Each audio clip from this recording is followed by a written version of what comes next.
Bienvenue sur Je ne perds jamais, le podcast de tous les entrepreneurs. Inspiré par Nelson Mandela, vous irez chercher sur Wikipédia pourquoi. Je suis Patrick de Carvalho, un entrepreneur en série, pionnier de l'Internet depuis 1998. Créer sa boîte, beaucoup en rêvent, trop peu passent encore à l'acte, encore moins réussissent. Pour se lancer, confirmer ou agir, il faut avoir soif d'apprendre. Il y a 1000 choses à faire, à savoir faire. Donner pour recevoir, partager, transmettre, voilà ce qui m'anime. Débutants ou chevronnés, nous sommes là tous ensemble pour exécuter, pour apprendre les uns des autres. Soyez inspirés et inspirants et n'oubliez pas, je ne perds jamais, soit je gagne, soit j'apprends. Allez, go, on monte le son et c'est parti pour l'écoute.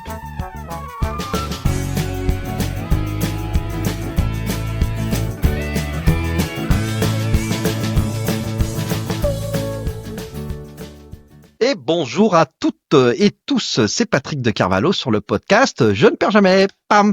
Je reçois aujourd'hui une entrepreneur, évidemment, c'est Christelle Bonny avec un seul L. Bonjour Christelle.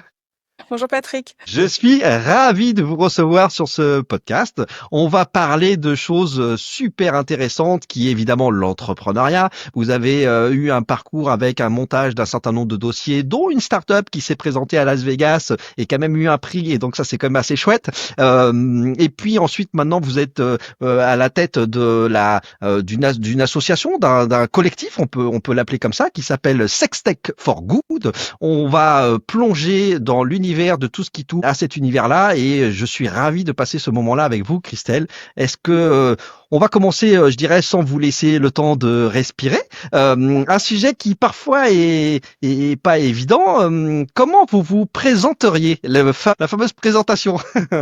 Qu'est-ce que vous diriez? De manière très simple, maintenant je dirais que je suis consultante dans le domaine de la sextech. Donc mon boulot au quotidien, voilà, c'est d'accompagner des entrepreneurs et des projets innovants dans tous les domaines de la sexualité. Voilà, donc et c'est un sujet dont on va parler qui est beaucoup plus profond, beaucoup plus engagé que ce que bien des gens pensent. Et donc je suis ravie et merci pour cette invitation à pouvoir en parler de la bonne manière. Alors justement, ce qu'on va faire, Christelle, moi je vous propose de partir un peu des origines, parce que moi ce qui m'intéresse souvent, c'est justement comment on en arrive à l'entrepreneuriat. Est-ce que vous pouvez nous raconter justement, peut-être même déjà au niveau de votre environnement familial, est-ce que vous aviez de la famille, des parents qui étaient un peu entrepreneurs ou pas du tout? Quel est votre parcours un petit peu scolaire? Qu'est-ce qui va vous amener jusqu'à maintenant? Je blague souvent, je ne fabriquais pas des sextoys en Lego quand j'étais petite. Non, ouais, ça aurait pu. Vous auriez pu y avoir plein d'imagination déjà. Oui, oui. Non, mais c'est un long parcours départ, moi, j'ai une formation de communicante et donc j'ai bossé 15 ans dans la com et à un moment donné de ma carrière, je me suis retrouvée dans une école d'ingénieur pendant 8 ans, donc j'aimais vraiment le côté, comme on appelle ça, de vulgarisation scientifique. J'ai toujours aimé ça. Mais dans cette structure, je me suis trouvée limite burn-out à un moment donné parce que c'était une école d'ingénieur militaire et que je pense que j'avais pas le bon caractère pour ça. Et je me suis posé la question, j'ai fait un bilan de compétences et on m'a dit « Ah, je pense que vous vous êtes pas trompé de métier, mais par contre, effectivement, vous vous êtes trompé d'endroit. Vous êtes sans doute beaucoup plus faite pour travailler sur des petites équipes. » Et là, je me suis dit oui, effectivement. Et magie de la vie et de la synchronicité, c'est l'iPhone arrivé sur le marché. Et donc, on commençait à s'entrevoir tout un monde, notamment pour les communicants, un nouveau monde, un nouveau terrain de jeu.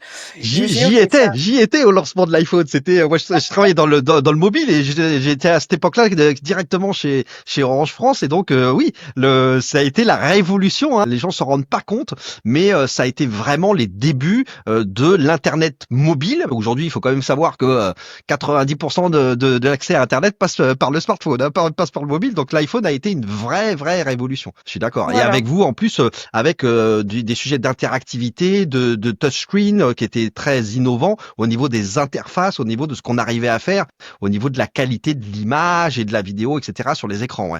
Tout à fait. Ouais, c'est vrai que les premiers temps, c'était un peu galère, mais on voyait bien déjà le potentiel. Enfin, ceux qui avaient un peu d'imagination se disaient waouh, ça va être énorme.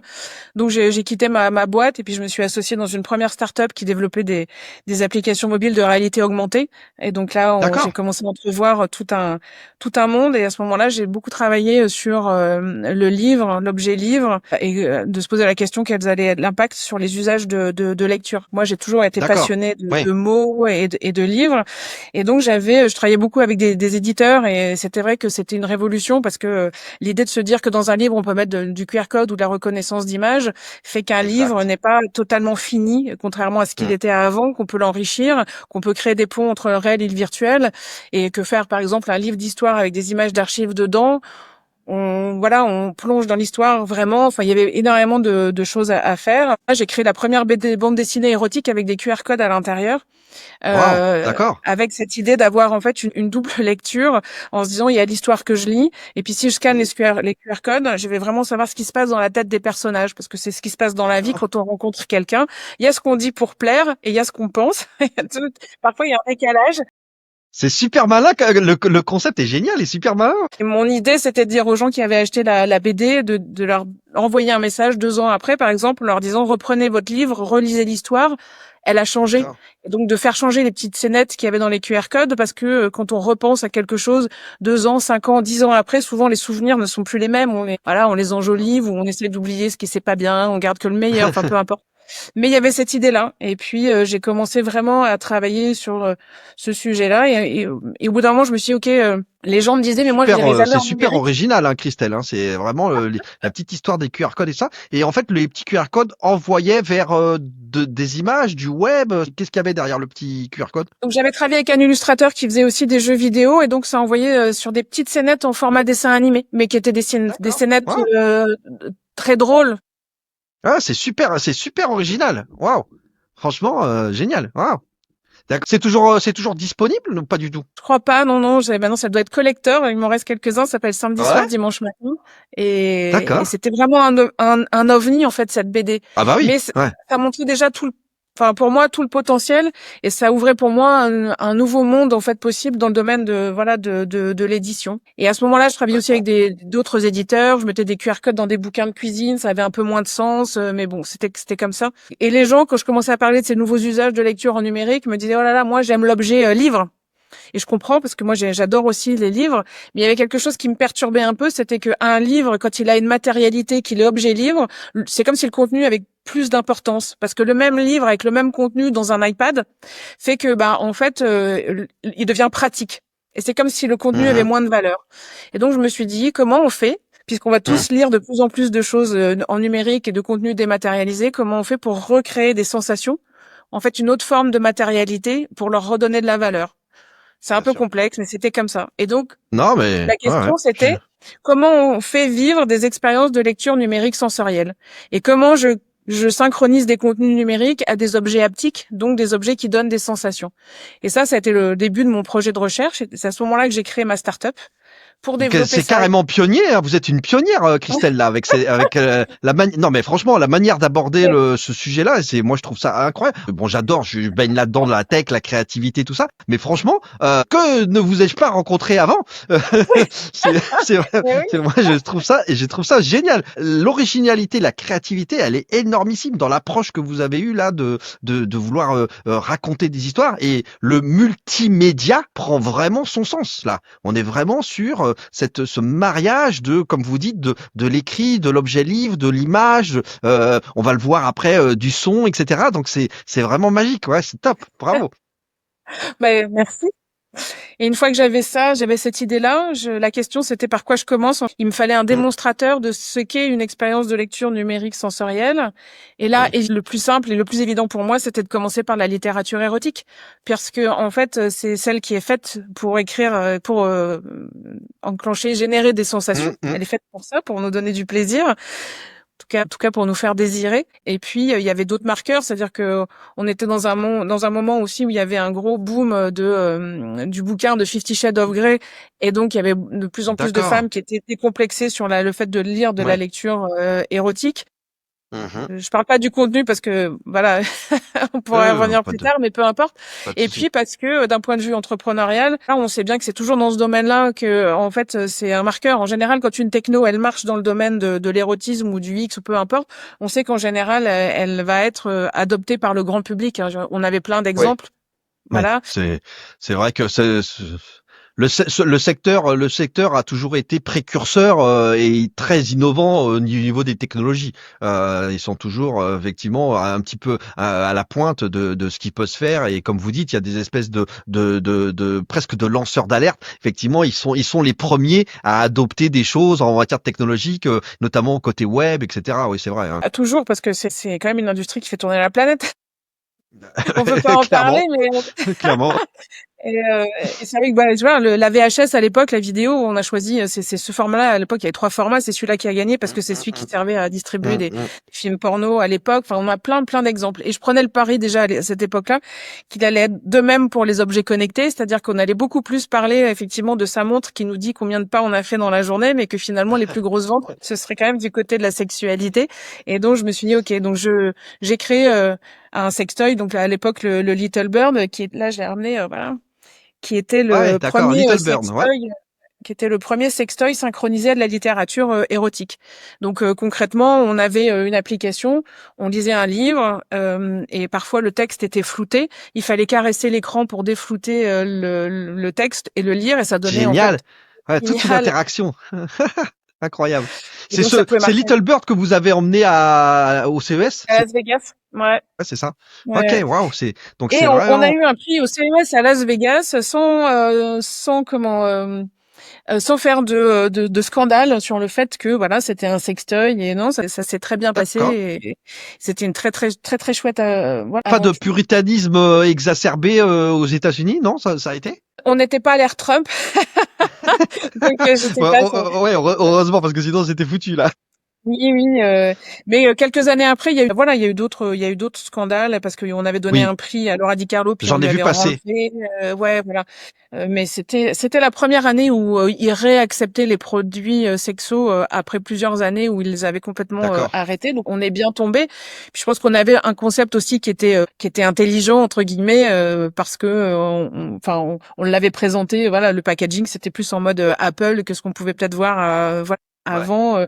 Il y avait un vrai changement de paradigme aussi parce que c'était un sextoy qui était fait par une femme pour des femmes et donc ce qu'on Ouais. voyait sur la couverture c'était un toy et une couverture de bouquin, c'était pas un homme qui a la main sur la télécommande. Enfin, je pense D'accord. qu'il y avait Ouais. quelque Ouais. chose qui était un peu novateur aussi dans la manière d'aborder les choses Le sujet. Ouais. Hmm. et donc ça a Mais été une départ. Ouais. Christelle, oh là là, j'ai trop de questions. En fait, il faut qu'on fasse 4 heures d'interview. Il y a un truc, on va faire un tout petit rollback parce que on parle de la création, l'invention d'un produit.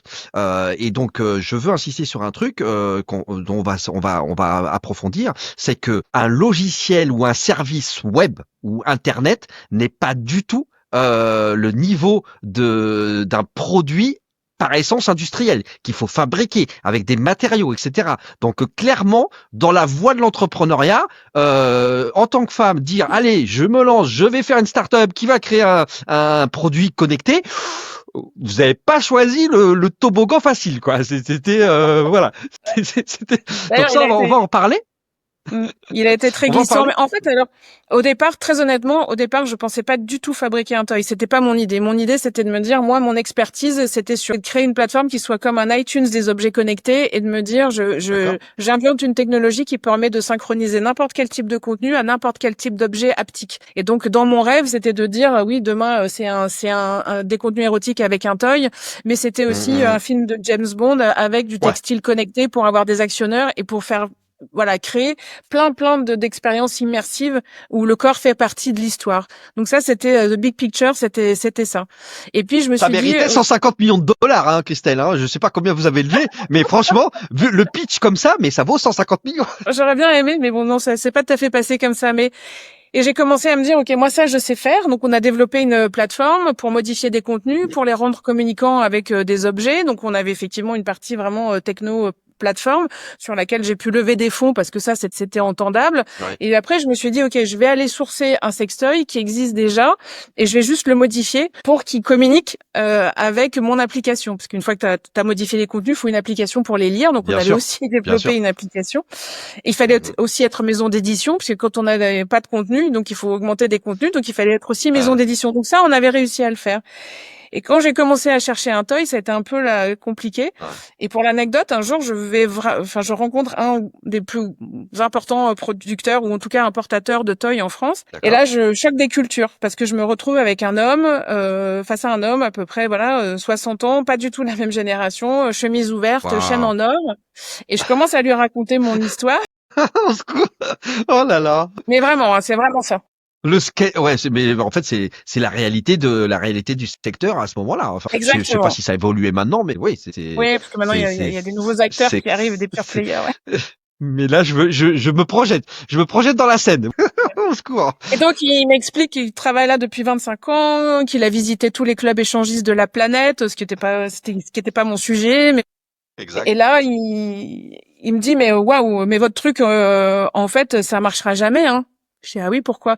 Et là, il me dit, mais parce que les filles qui lisent, excusez-moi, je vais être un peu vulgaire, mais c'est la vérité de la situation. Il me dit, mais parce que les filles qui lisent, en fait, à mon avis, elles sont frustrées, ce sont que des mal baisés, donc en fait, ça marchera jamais. Ah waouh, d'accord.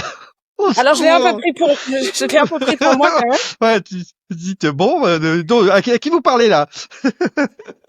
Et là, je lui dis, OK, Waouh, alors bon, c'est violent. je crois qu'on va pas pouvoir travailler ensemble. Je vous Ouais, laisse le marché des clubs échangistes. Je vais m'occuper du marché des mal baisés. Je pense que je suis gagnante. Et puis, ça va voilà, on pas va le faire. s'arrêter là. Oh là Et là. quand donc je Ah suis ouais. sortie de ce rendez-vous-là, je me suis dit, OK, ben, en fait, la seule moyen d'aller au bout, Ouais. c'est aussi de fabriquer le toy. Ouais. Comme ça, je vais le faire comme je Ouais. veux. Et voilà. Et ce qui a rendu effectivement l'aventure entrepreneuriale beaucoup plus complexe, c'est qu'elle a pris un autre Ouais. dimensionnement. Mais voilà, je referai l'expérience aujourd'hui. Enfin, je relancerai la boîte aujourd'hui. Je n'aurai pas de problème à trouver des toys connectés et parce que Ouais, ça serait différent. Ouais, ouais, ouais. oui, ça serait différent et surtout que l'idée que je portais déjà, je pense, elle est toujours valable. Malheureusement, il y a peu de gens qui réfléchissent comme ça. Et à un moment donné, il va falloir arrêter de se dire que les points de valeur, faut aller les chercher. Le fait de sortir des nouveaux modèles tous les 6 mois, c'est mauvais sur la planète. Voilà. Par contre, Ouais. là où on a à faire, c'est qu'on peut créer des écosystèmes de services et qu'avec un même toy, il pourrait faire servir à 10 expériences différentes avec de la vidéo, avec de la musique, avec des jeux interactifs. Peu importe, il y a encore plein de choses Bien à sûr. imaginer.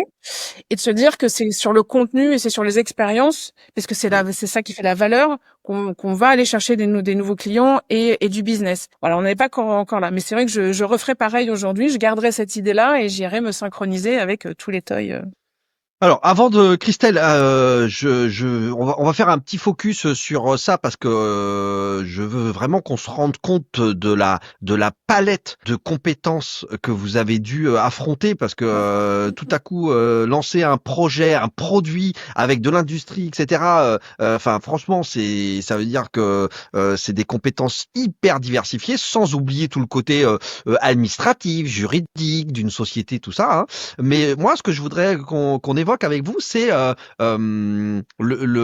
l'éducation par ailleurs. Comment, pourquoi, quelle éducation vous avez reçue par rapport à votre rapport à l'érotisme, à la sexualité, etc. Comment ça vous est venu? Est-ce que vous en avez parlé autour de vous avec vos parents même? Ou comment ça s'est fait ça? Parce qu'on reçoit tous une éducation plus ou moins, d'ailleurs prude, pas prude, etc. Mais j'imagine que ça a eu un impact chez vous. Quelle sensibilité comme ça vous est venue? Alors moi, j'ai pas eu des parents qui m'en ont parlé beaucoup. Par contre, j'ai eu des parents qui m'ont donné des bouquins en me disant voilà, tu D'accord, lis. d'accord, Comme ça, le d'accord, sujet n'était pas forcément tabou si tu as des questions. Donc, je pense que c'était le d'accord. premier niveau. Après, Mais en moi, je tout pense cas, que ils pendant mon n'étaient pas comment on appelle ça? Il y a des parents qui sont plus ou moins ouverts par rapport à la découverte de la sexualité, etc. Donc c'est vrai que là, au moins, ils vous disaient bon bah tiens, voilà, il y a les livres là. c'est ça. Déjà les livres. Et puis après, je pense que moi, je dis toujours que au bout, enfin vraiment au démarrage, c'est que la lecture a changé ma vie. Mais vraiment, je me souviens du Hum, moment où j'ai appris à lire et où je me suis dit, voilà, là, mais plus jamais de ma vie, je vais m'ennuyer. Parce qu'à partir du ouais, moment où on lit, bah, on c'est est ça. autonome, on a une indépendance. Et donc, mes premiers bouquins, enfin, je veux dire, voilà, c'était les BD et autres quand j'étais. Et très rapidement, je me suis rendu compte, en fait, du potentiel de la lecture. Donc, j'ai compris qu'on pouvait apprendre dans les bouquins. Je comprenais qu'on pouvait Mhm, rire parce que j'avais lu des Gaston Lagaffe. Et puis un bien peu plus sûr. tard, un peu par hasard, j'ai lu La bicyclette bleue. Et là, tu tombes sur une scène hyper érotique. Et là, tu Ouais, ouais. commences à sentir que dans ton corps, il fait chaud. Et tu te dis, ah, donc, Ah, ouais. Ouais, Donc les mots, ça, voilà, le pouvoir ouais, des mots c'est est vivant, quoi. Les extraordinaire. mots sont vivants. Ça crée des émotions, ça Exactement, crée. C'est pas seulement un imaginaire, c'est que les sensations, on passe aux sensations issues de exactement, mots. Donc ça, c'est ça qui est une révélation. Ouais, je suis d'accord. c'est ça. Ouais, ouais, génial. Et Bah plus moi, je suis tard, fan de BD aussi, donc ouais. ouais, ouais, ouais. Et plus tard, je lis le parfum de Patrick Suskind. Et là, je me rends compte que il décrit l'odeur de la violette et je sens la violette. Et là, je me dis, effectivement, ouais, le pouvoir des mots est Hein, extraordinaire. Et c'est quelque hein. chose qui est resté vraiment toujours en moi. Et donc, bah, j'ai lu après d'autres bouquins de littérature érotique parce que j'ai trouvé aussi des femmes très engagées, dont une deviendra la marraine de Be Sensory plus tard. Et donc c'était quelque chose qui était très ancré en moi, mais voilà, c'était quelque chose qui était comme ça. Mais ce qui a vraiment été le déclencheur, c'est que quand j'ai commencé à avoir cette idée-là de Be Sensory, j'ai été une femme de 40 ans, non ingénieure, dans un Oui, milieu tech. Je portais un projet de recherche et je parlais de plaisir féminin. Waouh! Et là, je me ouais, suis ouais, rendu compte à quel point. ouais, c'est le combo là, c'est le super combo là. C'est vraiment la totale. Et j'ai découvert et j'ai vécu des relations et des situations que je passais pas à vivre de toute ma vie avec des hommes avec qui certes il y a plein d'hommes formidables qui ont soutenu le projet, hein, je le dis tout de suite, mais il y en a Bien aussi sûr. eu qui ont vraiment dépassé les bornes. Et là je me suis dit mais pourquoi en fait, pourquoi certains sont si agressifs que ça, Pourquoi ça pourquoi certains provoque ça, ouais.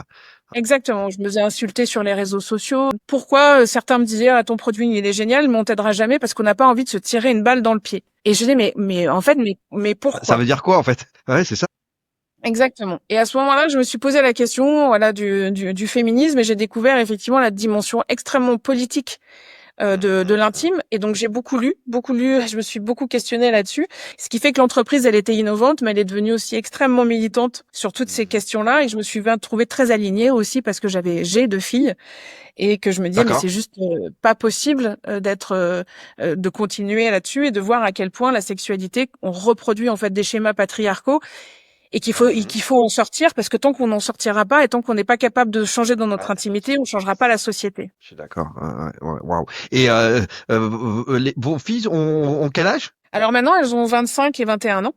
Et je leur en ai parlé effectivement avant de me lancer en disant comment vous allez le vivre. Je pense qu'elles m'ont répondu sans vraiment se rendre compte de l'impact que ça pouvait avoir. Mais C'est elles m'ont dit ça. bah Hein. non, c'est cool. Parfois elles ont été gênées, mais globalement leurs copains c'était plutôt ouais ta mère elle fabrique des toys, c'est plutôt cool quoi. D'accord. Ouais, ouais, Euh, il y avait ce côté plutôt cool. Vous-même, éducation autour de ça, esprit d'ouverture, j'imagine. Vous leur avez passé des livres à elles aussi, ou alors vous, vous, ouais, vous les avez je pense que accompagnées j'ai été une différemment? maman. Ouais, je pense que j'ai été une maman très différente du fait d'entreprendre dans ce secteur et de devoir en fait affronter tout ça. Ça m'a sans doute rendu beaucoup plus libre, ça m'a fait leur passer des messages, ça m'a fait aussi prendre conscience de la violence dans laquelle en fait ils étaient élevés par rapport à la sexualité, des images Ouais, ouais, porno, des critères qu'ils avaient, ce que les mômes de 16 ans attendaient d'une fille en termes de pratique. C'était pas du ouais. tout ce que nous, on rentrait dans une sexualité où on était maladroits ensemble, on découvrait ensemble, on était, enfin Exact. voilà, c'était.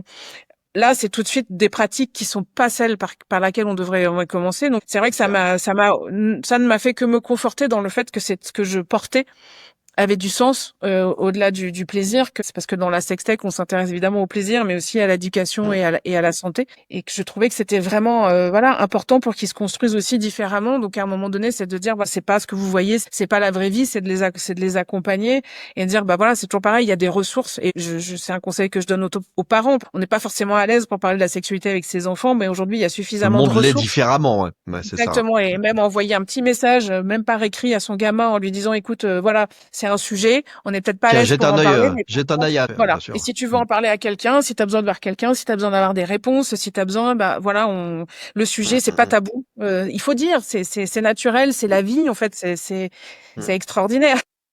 Mais c'est vrai, Christelle, que je me revois entre guillemets, je me reconnais vraiment dans ce que vous dites. Bon, moi j'ai l'âge que j'ai, plus de cheveux, donc on peut soupçonner que j'ai déjà ouais, un peu bourlingué. Mais c'est vrai que moi je me reconnais dans exactement ce que vous dites. C'est-à-dire qu'à notre époque, à mon époque, la découverte de la sexualité et de l'amour et de la relation, c'était un apprentissage à deux, une découverte, une exploration, et c'était pas du tout des actes pornographiques imposés, de d'actes ou de comportements ou des trucs qui sont extrêmement violents. C'est vrai que là maintenant, waouh. Et en plus avec des développements de support, images, les réseaux Insta, etc. Moi, il y a un truc qui continue d'ailleurs à me choquer régulièrement là sur Instagram. Je trouve incroyable le niveau d'images de nudité qu'on arrive à pousser sur Instagram. C'est un truc mais inimaginable. Alors Instagram et d'autres, je prends celui-là et je trouve que c'est vrai que ce rapport à l'image, on est submergé d'ailleurs.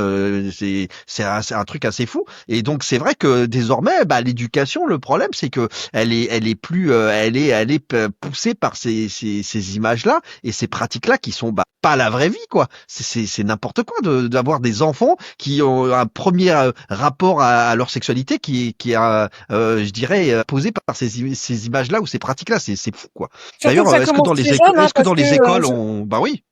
je crois qu'il y a 80% de la classe d'âge des moins de 11 ans qui a déjà vu des images pornographique. Donc Ouais, c'est voilà, on sait, ça peut choquer, ça peut faire des dégâts sur une vie entière. Mais encore une fois, aujourd'hui en France, on est une espèce de jeu de dupes où en fait on se dit pour les protéger il faudrait juste interdire, mais en fait non, ça ne marche pas. Aujourd'hui ce qu'il faut faire c'est accompagner, en fait c'est expliquer, c'est donner d'autres ressources, d'autres choses à voir, et puis aussi ne pas mettre tous les pornos dans la même catégorie, parce qu'il y a aussi des gens qui font du porno éthique et qui montrent d'autres sexualités beaucoup plus proches de la vie réelle, avec une multitude et une variété de corps qui mettent en avant le consentement. Voilà, c'est comme la pornographie, ça n'existe pas, c'est bien comme sûr. les jeunes en général. Ouais. Notamment, je crois qu'il y a un mouvement de femmes réalisatrices qui se sont mis effectivement à avoir une approche comme vous dites, d'un porno qui est vraiment avec un autre regard, une autre approche en tant que femme réalisatrice, quoi. Ouais. Donc Le il y a ce problème, c'est que tous mouvement-là qui ces est né. contenus-là qui sont bien faits sont des contenus qui sont payants, et c'est pas ceux qu'on trouve de manière gratuite sur les tubes. Et donc, Oui. voilà, c'est toujours le problème aussi de l'accès. C'est pour ça qu'à un moment donné, il faut vraiment que on aille au bout de cette idée de donner une éducation à la sexualité de qualité et gratuite, parce que sinon, c'est comme tout. À partir du moment où l'argent permet des choses, et c'est une éducation à deux niveaux, c'est une santé à deux niveaux. Tout est Ah oui, comme bien ça. sûr. Et c'est fondamental. Encore une fois, beaucoup de gens ne voient pas vraiment cette dimension vraiment structurante et politique de la sexualité, mais aujourd'hui, on voit à quel point, par exemple, l'éducation genrée fait des dégâts. Si aujourd'hui, on peut aller très loin, mais la masculinité toxique, moi j'essaie beaucoup de faire des conférences pour montrer aux hommes tout ce qu'ils ont à gagner, à sortir aussi du patriarcat, des injonctions que les hommes aussi ont à être dans la performance, à être forts. Les hommes se suicident 3 fois plus que les femmes. En tant que féministe, ça ne me réjouit pas. Juste parce qu'un homme, ça craque pas, ça parle pas, ça s'occupe pas de sa santé mentale, c'est complètement stupide. Un homme aurait pas le droit d'être dans la vulnérabilité, un homme aurait pas le droit de pleurer. Enfin, il y a plein de choses qui Dans une ont... certaine forme de fragilité aussi. Exactement. Et ça, c'est dès l'enfance où il faut arrêter de sortir des codes en disant moi et mon genre ne détermine pas que je dois être gentil ou performant. On sait maintenant, Non on mais sait les impacts Là, que ça a. Donc ce il que vous, ce que vous faut racontez, changer. Christelle, c'est que en fait, on est dans des dictates de sociétaux. En fait, c'est de l'anthropologie. C'est que effectivement, il y a ce comportement-là. Ça touche d'ailleurs d'autres sujets que la sexualité ou que l'érotisme. C'est qu'on est vraiment dans des choses qui sont imposées par effectivement des années et des années d'organisation de société, de comme vous dites, de paraître, de politique aussi, et ça fait des ravages. Ouais, c'est vrai. 10 000 ans. D'ailleurs, 10 000 ans. ouais, c'est ça. Waouh, ouais, non, mais c'est ça. Et d'ailleurs, en fait, il y a des sujets auxquels vous avez été évidemment confrontés, et on sent très bien que il y a quand même une espèce de, est-ce qu'on pourrait aller jusqu'à de l'hypocrisie? Oui, sûrement. Un truc qui est radical dans le secteur dans lequel vous évoluez, c'est la partie des banques. Mine de rien, les banquiers que vous avez été voir, j'imagine, j'ose même pas, d'ailleurs, vous allez nous raconter, mais ça va cristalliser toute cette hypocrisie du mécanisme, parce que mettre en place des systèmes de paiement, et quand vous êtes quand vous lisez les conditions générales de vente des banques, vous demandez des kits de paiement, etc., il y a écrit en petites lettres là que non, ils couvrent pas tel et tel et tel secteur, etc., et notamment le secteur de la sextech. Donc on voit bien ici Ça reste vrai. l'hypocrisie rampante, catastrophique. C'est horrible, quoi. Moi, la première banque que j'ai vue pour déposer les fonds pour créer la start-up m'a dit bon, Là, on peut vraiment pas. Ouais, alors on accepte, mais on peut pas vraiment vous aider, hein, parce que ouais, vous comprenez, c'est pas politiquement correct. Et Ouais, c'est ça. cette banque à l'époque était condamnée pour embargo, voilà, pour des financements des paradis fiscaux et autres. Je dis c'est parce que le financement des armes et des paradis fiscaux, en fait, ça vous pose Voilà, pas de ça va, problème. ça. Mais Ça va. ça va. Mais par contre, c'est vrai que le sextoy, c'est une arme tellement dangereuse que et après il m'avait dit bon, mais si un jour ça marche, on vous aidera. J'étais, mais oui, mais le jour où ça marchera, j'aurais plus besoin de vous. Au secours, au secours, au secours. C'est horrible d'écouter ça. C'est vraiment. Non mais c'est vrai que c'est un peu le sujet. C'est un peu le sujet. D'ailleurs, on va revenir de ça là-dessus. C'est que Christelle, moi, ce qui m'intrigue et qui me force mon admiration, c'est que quand vous décidez d'être entrepreneur, mais en fait vous avez pas appris à être entrepreneur. C'est-à-dire comment vous découvrez Non. tous ces sujets de monter une boîte, action. Est-ce que vous aviez des associés? Vous avez trouvé des associés? Vous êtes associé avec des gens? Vous avez fait le côté pacte d'actionnaires, tout ça, vous étiez, comment vous avez découvert tout ça, tout cet univers de la création d'entreprise et de la start-up en plus, parce que c'est côté Ouais. start-up. Bah, j'ai appris 1000 métiers, hein. Je pense que j'ai appris Ah mille bah, choses tout le temps. bah oui. Euh, il faut que, heureusement que j'étais curieuse et que je pense qu'il y a une grosse capacité de travail et voilà, d'assimilation de plein d'infos. Mais au départ, j'étais toute seule, puis j'ai fait des belles rencontres, en fait. Mais je pense qu'à un moment donné, c'est ça aussi. Quand il y a un moment donné, c'est quand les planètes s'alignent. Et donc, moi, mes premiers pas dans ce projet-là, c'est que j'avais ce projet, j'avais cette idée, je commençais à parler et un jour, je suis mentor dans un startup week-end. D'accord. Waouh. Et donc je parle de mon projet et puis là il y a un petit jeune développeur qui écoute et qui me dit ah ouais mais moi je vois bien comment faire en fait une première démo. Et je dis ah oui, et il me dit écoute peut-être déjà minuit quelque chose, il me dit écoute va te coucher, je fais ça cette nuit et demain en fait on se reparle. Et le lendemain il avait vraiment développé une Waouh. petite démo.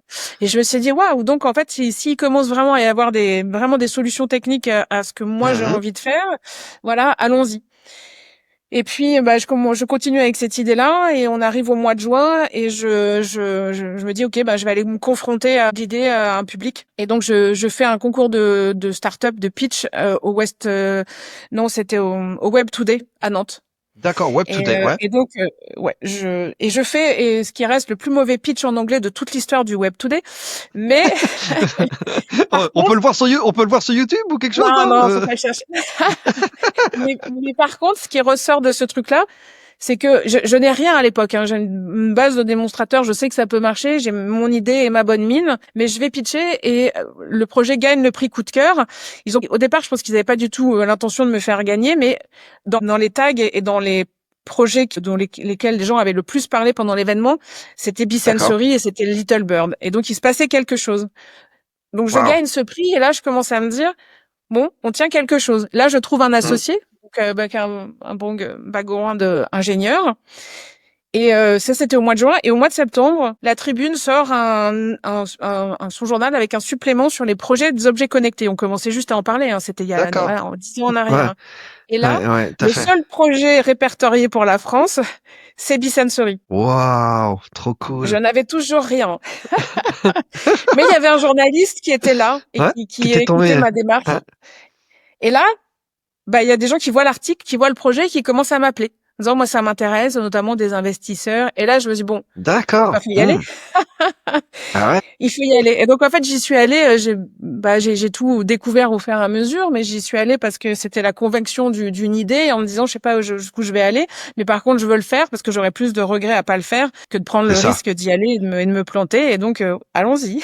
Et Christelle, alors quel est votre environnement à l'époque au niveau prise de risque? Parce que vous allez quitter quelque chose, peut-être un emploi, etc., des revenus.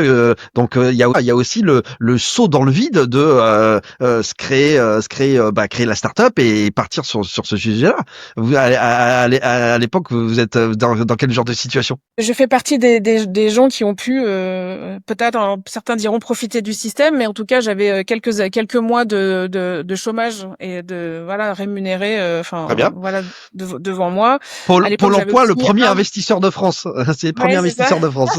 C'est clairement, c'est top. Mais tant mieux, tant mieux. Il n'y a pas de, il y a Oui, pas de profiter ou pas profiter. Il y a que vous avez travaillé oui, il y avait auparavant des en étant droits. salarié, vous avez acquis des droits et vous les avez utilisés à bon escient. Et c'est parfait. D'ailleurs, souvent le danger, les dangers qui guettent souvent les entrepreneurs, c'est qu'ils ne se rendent pas compte de la vitesse nécessaire à exécuter le projet. Et en fait, en se disant ouais bah ça va, j'ai le temps, j'ai 2 ans entre guillemets et en fait ben non, parce que parce que les mois de prise en charge de chômage ils disparaissent comme neige au soleil quoi. Et souvent on se Oui, retrouve oui. à la fin en disant oh bah là il faut vraiment que j'accélère. Bah oui, mais il y a une inertie. En fait, les gens pensent que ça va vite, mais il y a une inertie énormissime sur le montage d'une société avec des difficultés qu'on soupçonne pas.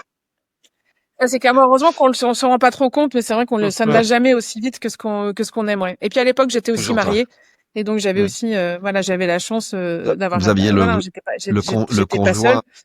Voilà. Mm. Après, c'est aussi une aventure qui m'a fait beaucoup changer, qui a fait du coup aussi, voilà, exploser parce que c'est compliqué hein, d'avoir un conjoint qui se lance dans ces Ouais, aventures-là.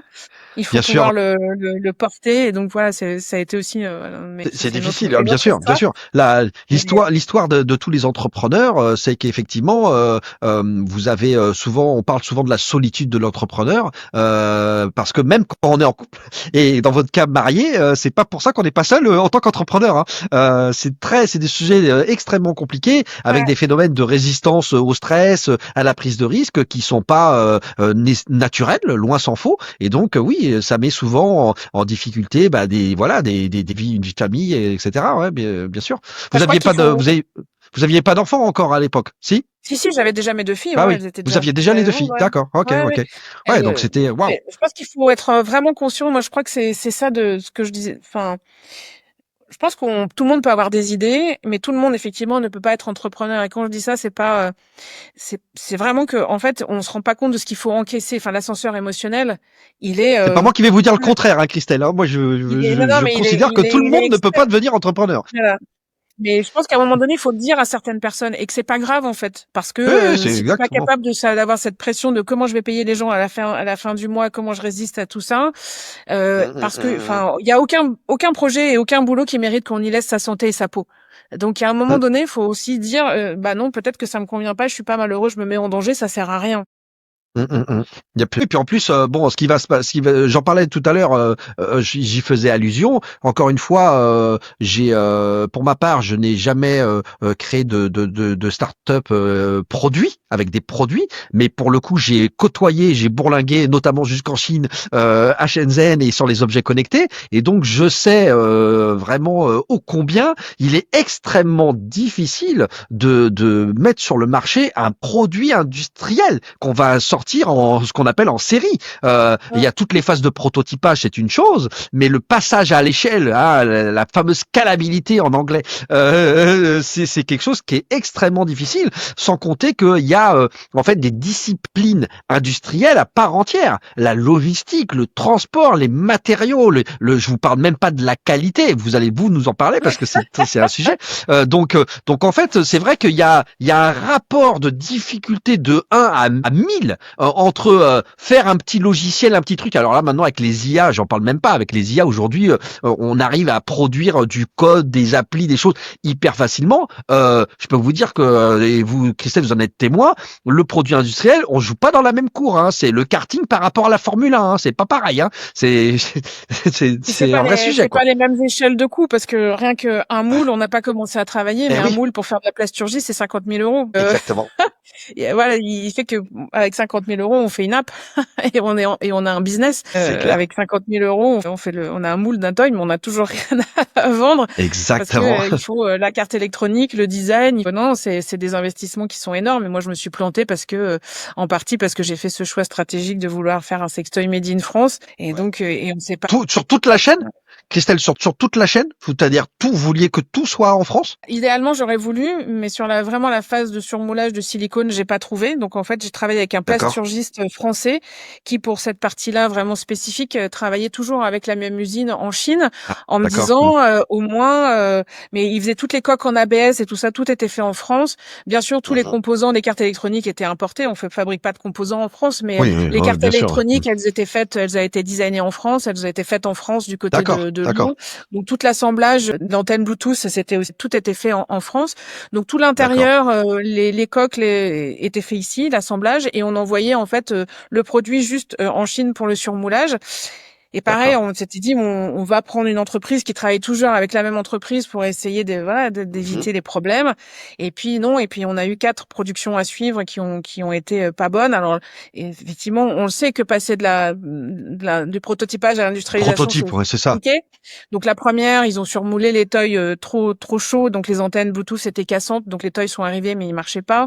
La Ouais. deuxième fois, on a eu vraiment du sabotage. Toutes les antennes Bluetooth ont été coupées avant le surmoulage, et donc quand les toys sont arrivés, ils y marchaient pas. Waouh. Après, ils les ont fait, mais c'était pas la bonne couleur. Ils étaient transparents, ils étaient quasiment invendables. Et puis après, la dernière fois, c'est la personne qui fabriquait les antennes Bluetooth en France qui les a faites en fait trop courtes, donc elles rentraient pas dans le moule. Donc une fois partie en Chine, et ben impossible de faire. Et là, ben j'arrive. Assemblage. Voilà. Et donc là, j'arrive à un moment donné où j'ai plus de cash, parce qu'il faut savoir que Bah, quand on c'est est une ça, la start-up, trésor. on vous Ouais. demande de payer 80% à l'avance. On vous demande pas de payer à la réception. Il faut avoir beaucoup de trésorerie, et au bout de 4 productions comme ça, bah tu perds et c'est normal, la confiance des investisseurs, et là surtout la confiance des distributeurs qui attendent ton produit pour le vendre. C'est ça. Et voilà. Mm. Et le pire dans Donc tout ça, ça, c'est que potentiellement il y a une demande, il y a de la demande, il y a de la commande potentielle, mais vous n'avez pas les produits à vendre, quoi. C'est horrible. ça. Et C'est les cartes. on était revenu du CES avec, encore une fois, je resterai humble. Je dis pas qu'on aurait bouclé les deals dans tous les gens qu'on avait rencontrés, mais on avait Mhm. rencontré des distributeurs pour 23 pays différents. Waouh. Voilà. Ouais. Encore une fois, je suis très, Avec Christelle, avec des lettres d'intention, avec des lettres d'intention, des précommandes, des choses comme ça. Ouais. sur le CES, t'as pas le temps de faire des lettres d'intention, mais des gens qui passent, Ouais. qui te donnent leurs Ouais. coordonnées et des rendez-vous que tu Ouais. cales pour reparler. Mhm. Mais nous, Ouais, très sérieux, quoi. c'était déjà un signal, parce on était quand même en amont d'avoir le produit. C'était de se Bien dire, est-ce sûr. que ce produit, il a une traction? Parce que c'est cette traction aussi qui fait que quand tu rentres en France, tu peux dire, bah voilà, on a besoin de lever de l'argent, et il y a des gens qui attendent le produit. Donc c'est Mhm. vraiment un bon signal. Après, c'est vrai que j'avais pris le parti de se dire, c'était ma réflexion du départ, peut-être que j'avais tort aussi. Je préférais faire un tour en France et prendre moins de marge sur le toy, parce que moi, mon vrai business, c'était de vendre les contenus, c'était de vendre les histoires interactives. Et C'est donc, ça. c'était un choix stratégique. Après, bah, c'est vrai qu'on voit les distributeurs sur les toys, ils font quand même beaucoup de marge. C'est pour ça qu'ils continuent à acheter des toys pas chers, où ils refont des marges qui sont quand même énormes. Peut-être que le marché n'était pas prêt à ça non plus. Encore une fois, j'ai pas la prétention de dire que si tout avait été bien dans la prod, aujourd'hui, j'aurais réussi. Par contre, il y avait quelque chose qui était très frustrant dans cette histoire, c'est que j'ai toujours dit que j'aurais préféré avoir un entrepôt plein de toys, voilà, bien Qui se fait, vendent pas. Ouais, que j'arrive pas à vendre, et je me serais dit, bon, bah, c'était ouais. une idée à la con, plutôt que de rester là et de pas, voilà. Et entre-temps, le Alors que toy, là, vous donc le n'avez toy, pas réussi à obtenir le produit fini, en fait. C'est ça? on en a eu, si, on en a eu quelques-uns, mais vraiment pas assez. Et en fait, il s'est Ouais. trouvé que dans le long terme, il y avait beaucoup trop de problèmes avec la connexion Bluetooth, avec la manière dont ils avaient été faits. Et donc, D'accord. c'était pas gérable. Mais par contre, il a été très vite copié. Et il s'est très bien vendu partout dans le monde. Il s'appelle le Lush de Lovens. Et Oh voilà, eux, là ils là, ont... la catastrophe. Et en plus, Christelle, vous aviez pas protégé ou déposé du brevet ou de l'INPI ou de la propriété industrielle ou autre sur le Mais concept? si, mais bien sûr que si, dans 27 pays Ouais. européens. Ouais, mais Mais vous en aviez fait, pas les moyens de vous défendre peut-être après. et voilà. Et quand tu rencontres les gens, tu dis, mais c'est bien, parce qu'en amont, on est quand même dans un pays fabuleux. C'est-à-dire qu'en amont, on trouve de l'argent dans les startups, on considère qu'elles ont de la L'enfer. valeur. Elles ont un produit, voilà, on leur demande de payer pour se protéger. Et puis après, quand tu dis, mais attendez, vous allez m'expliquer, moi j'ai un produit qui est fait en France, un marquage CE, mais il y a une copie qui arrive, elle fait 3 jours pour faire Shenzhen et arriver en France via C'est ça, l'Allemagne. la Et en folie. fait, c'est une copie, donc j'ai une attestation d'un avocat qui dit qu'effectivement, oui, c'est bien une copie, bah, avec l'antériorité. Mais une fois que t'es un peu en difficulté, qui t'aide? bah, les avocats, ils se disent, ah tiens, on va pas être payé, voilà. Tu te dis, mais c'est comment vous ça. faites un contrôle aux frontières, mais tout le monde s'en fout. Et en fait, il y a quelque chose qui ne marche pas.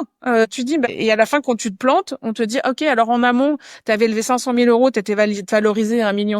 Puis quand tu te plantes, on te dit, essentiellement du numérique, votre capital et votre valeur immatérielle, ça vaut rien. Ça vaut plus rien. Mais expliquez-moi, en fait, c'est un désastre que moi, j'ai toujours dit, mais pourquoi il n'y a pas une espèce de bourse aux technologies? Moi, toute la partie plateforme, a été financée avec de l'argent public. Elle aurait dû servir à d'autres parce que elle pouvait faire.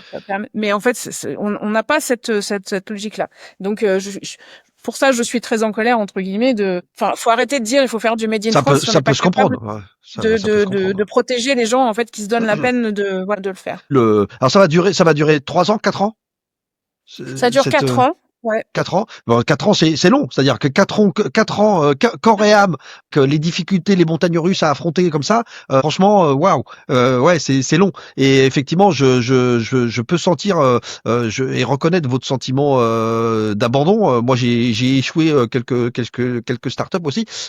je connais bien le sujet et c'est vrai que c'est catastrophique. C'est-à-dire que on se rend pas compte comme vous dites, du gâchis des aides, des subventions, de l'outil industriel, c'est vraiment horrible. Et moi j'ai été confronté comme vous un petit peu à un problème juridique où je ne pouvais pas payer, je ne pouvais pas financer ma défense en fait. Et ça c'est encore plus frustrant, enrageant parce que on se dit bah attendez, bougez pas. En amont, oui on a protégé, on a bidule, etc. Et en fait maintenant qu'il faudrait actionner et potentiellement d'ailleurs rentrer dans ses frais, et ben en fait on n'a plus les moyens d'activer les avocats et le truc. Donc c'est d'une frustration extrême. C'est vrai que moi, on a eu des constats d'huissier. On a demandé au plasturgiste de faire marcher ses assurances. Il a pas voulu. On a le mec qui a fait les antennes et qui s'est complètement foiré, qui nous a vraiment plombé en dernière limite, qui est pourtant un membre du CJD, qui est soi-disant ISO 9001, donc voilà, d'une certaine qualité et tout. Il m'a juste dit, ah bah oui, effectivement, j'avais pas le temps de vérifier les antennes avant de les envoyer en Chine parce que je partais au ski. Je dis ouais bah c'est bien mais là en fait c'est une boîte de 8 personnes qui coule et en fait à l'époque ils ont pas cru au projet en fait quand je vois aujourd'hui le nombre de loges qui sont vendues partout dans le monde je me dis bah, j'espère qu'ils ont quelques regrets parce que même eux pour leur business je pense que voilà ils avaient un projet qui pouvait potentiellement leur faire gagner beaucoup d'argent encore une fois mais il y a pas de considération là c'est des petits et le mec il me dit bah de toute façon attaquez-moi et puis on se reverra dans 2 ans et de toute façon dans 2 ans vous serez morts. C'est ça, exactement. Qu'est-ce qu'on fait? On peut pas rien faire. C'est vraiment la partie horrible de l'entrepreneuriat que là vous avez vécu de point fait. Alors ça me fait penser à quelque chose, Christelle. Vous aviez dit que vous aviez à l'époque un associé, c'est ça? Ce que je comprends, c'est que c'était un associé plutôt côté tech, ingénieur, ou c'est ça. Oui. Et en fait, à vous écouter là, ce dont je me rends compte. Alors évidemment, après la guerre, c'est facile, hein. C'est facile de dire ça, mais c'est vrai que en gros, vous étiez seul sur le côté stratégie, finance, gestion de l'entreprise en fait. Votre associé, il était tech. Non, il est hyper câblé. Non, il est la gestion de fonds. On était extrêmement complémentaires. Il était presque plus business. Enfin, les BP, c'était vraiment lui. Moi, je suis. Ouais, il maîtrisait les chiffres. Créative, je suis plutôt d'aller essayer de storytelling, d'aller chercher les gens. Mais non, j'avais un très bon binôme. Mais c'était un associé extraordinaire. Et j'avais aussi une équipe extraordinaire, franchement, qui m'a accompagné jusqu'à la fin.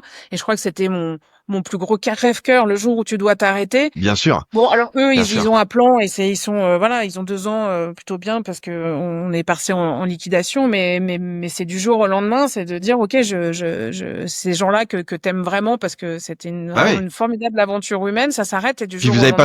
Vous avez passé 4 ans ensemble, quoi. 4 ans ensemble avec des moments durs, avec vraiment des up and down et après tu dis waouh, donc du jour au lendemain t'as plus d'équipe. Et Christelle, je m'interroge d'une chose. Est-ce que on peut, il n'existe pas à ce moment-là dans le tissu industriel des acteurs plus gros qui pourraient jouer leur rôle de contre-pouvoir, de vous aider, etc. Non, quand on est une petite start-up comme ça industrielle où on manque de moyens et autres, il y a quand même des acteurs industriels majeurs qui auraient pu, je dirais, jouer un peu leur rôle de grands frères, quoi, économiquement parlant.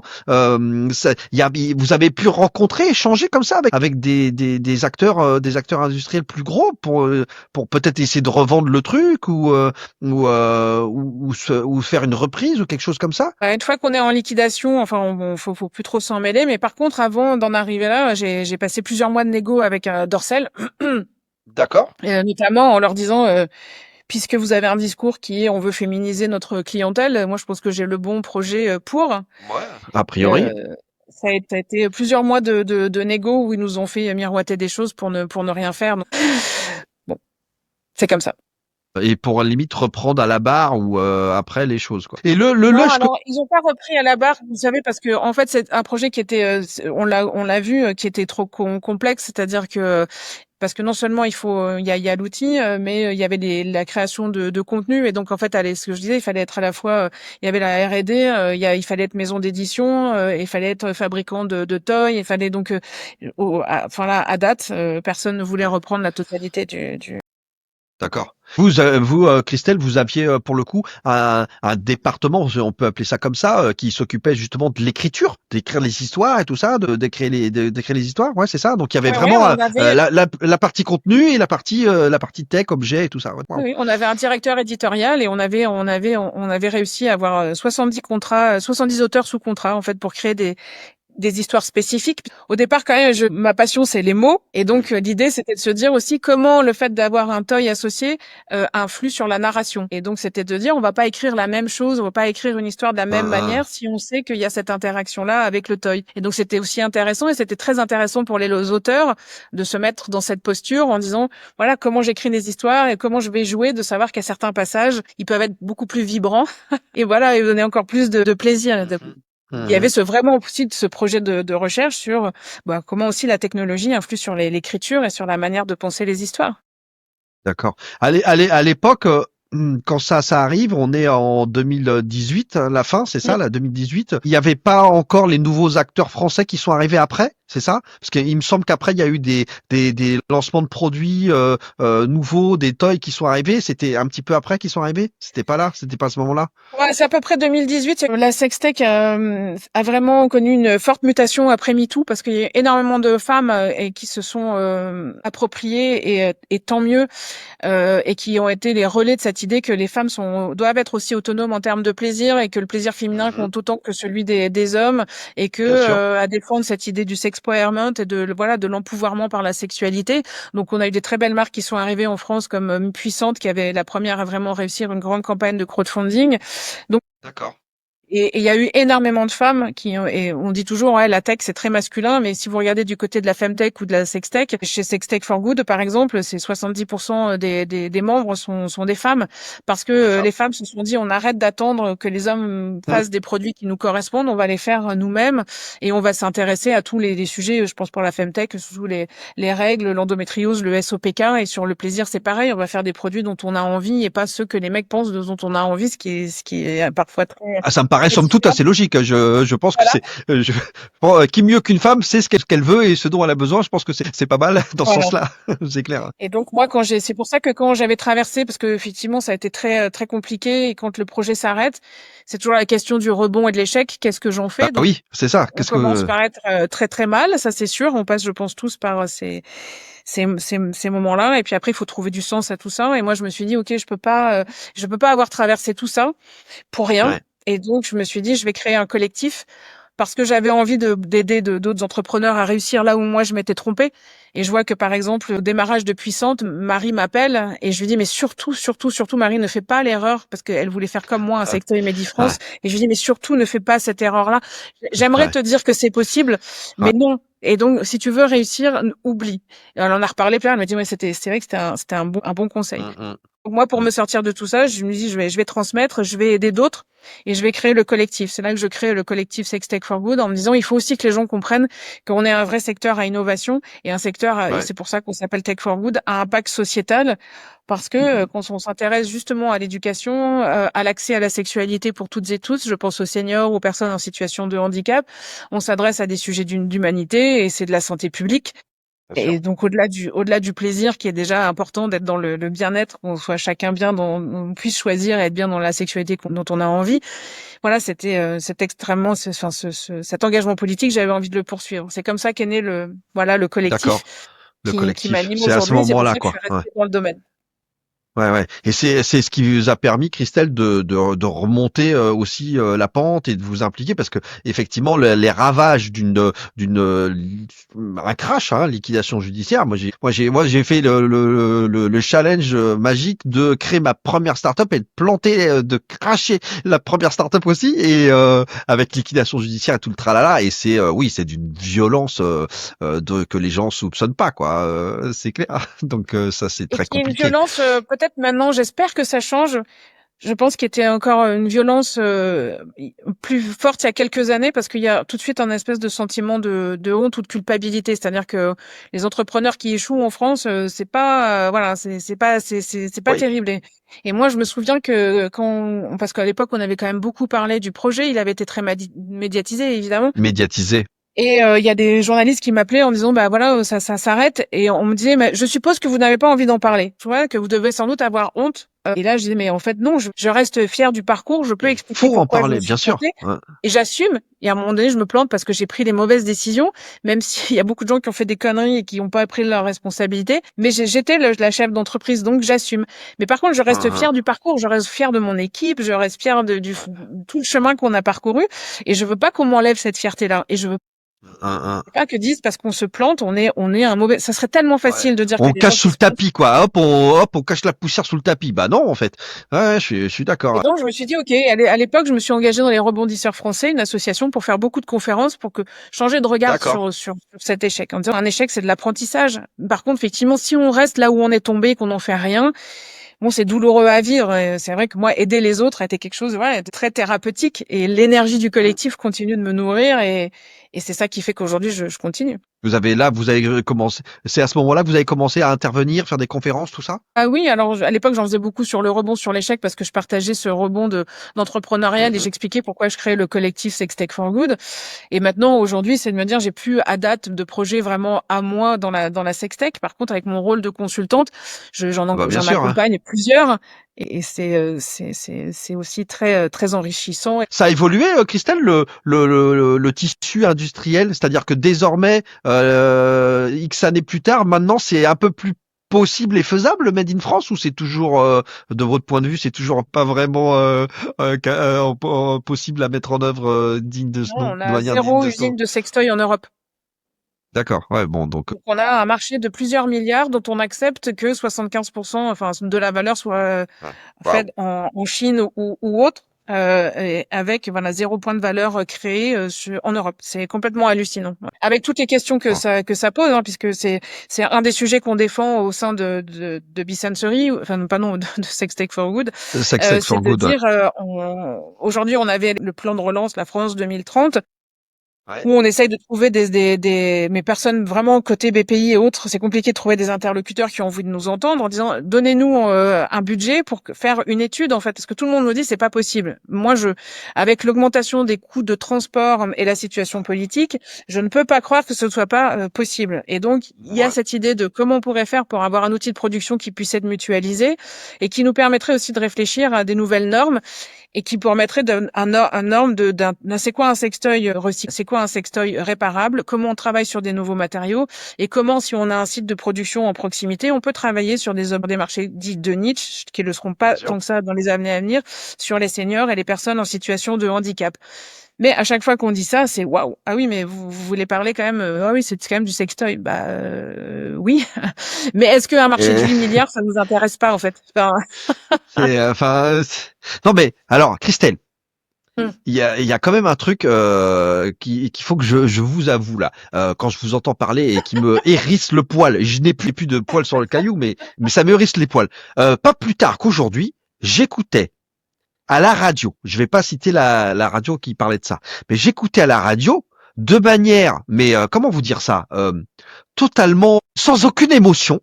J'entendais parler de gens qui discutaient de capacité de production pour fabriquer des unités d'ogives, de bombes, de balles. Et ça parlait de manière totalement zéro émotion. On était sur des coûts de production, des marges, des bidules et comment on va faire et nanana. Oui, on est capable de balancer 1200. Alors c'était c'était c'était pas des bombes, c'était un autre terme, mais bon, peu importe. Alors, c'était des armes.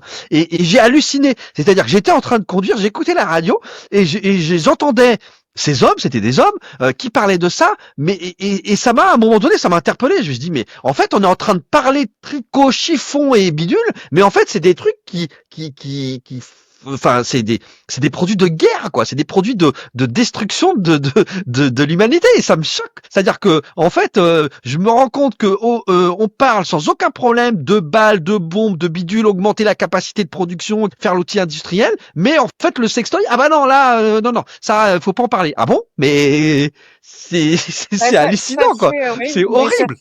Oui, mais ça fait bien longtemps que notre monde a choisi l'économie de la mort plutôt que l'économie de la vie. Et C'est dans à peu près tous les incroyable, domaines. Et donc c'est pour ça qu'on dit mais ne pas s'intéresser à ce sujet-là, on dit beaucoup sur nos sociétés. En fait, clairement. on a en nous deux pulsions, Thanos et Thanatos, la mort et la vie. Et aujourd'hui, on est dans une société qui a choisi la peur, le repli et l'industrie de la mort. Et tout ce qui concerne la vie, n'est pas. On consacre beaucoup plus d'argent à l'armement. Enfin là, regardez l'état des hôpitaux. Tout ce monde est un peu déconnant. Et c'est pour ça qu'on dit que la sexualité, c'est un marqueur et qu'il faut vraiment en prendre conscience. Et en plus, en ce moment, il y a beaucoup de dangers. Je sais pas si on aura le temps d'en parler. Il faudrait faire une autre émission. Mais je suis très très inquiète du devenir du secteur de la sextech avec la situation géopolitique, c'est-à-dire que on voit que la Journée internationale des droits des femmes disparaît des calendriers de Google et de Apple. On voit qu'on demande aux startups qui font de la santé sexuelle de se taguer en tant que telles. Ça veut dire que demain, notre dépendance à ces opérateurs-là, elle est de 100% sur le numérique. Donc, si demain, ils décident que toutes les applications dédiées aux femmes, à la santé reproductive ou autres, ne rentrent plus dans leurs guidelines, elles vont disparaître du jour au lendemain. Donc, c'est des business, mais derrière, surtout, c'est de la santé.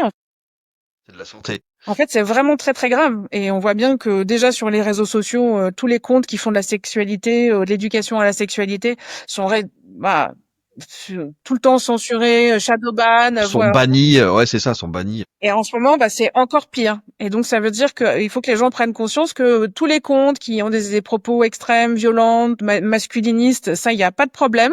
C'est zéro censure. C'est ça, c'est exactement, c'est un truc. Mais tous les autres, en fait, voilà, c'est extrêmement. Donc, ça pose vraiment aussi la question, voilà, dans quelle société on a envie de vivre. Et je pense que on se rend vraiment pas compte en ce moment là des dangers, et notamment pour les femmes. Puis en plus, il y a des couches de millefeuille par rapport à ce que vous dites. Moi, je suis assez sensible à ce que j'appelle la souveraineté numérique dans mon secteur d'activité, liée au web, à la tech, etc.